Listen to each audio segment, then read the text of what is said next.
సుందరుడా అతిశయుడా మహోన్నతుడా నా ప్రియుడా సుందరుడా అతిశయుడా మహోన్నతుడా నా ప్రియుడా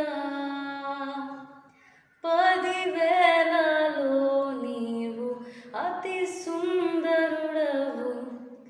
నా ప్రాణ ప్రియుడవు నీవే శారోను పుష్పమా లోయలోని పద్మమా నిను నేను కనుగొంటినే సుందరుడా అతిశయుడా మహోన్నతుడా నా ప్రియుడా సుందరుడా అతిశయుడా మహోన్నతుడా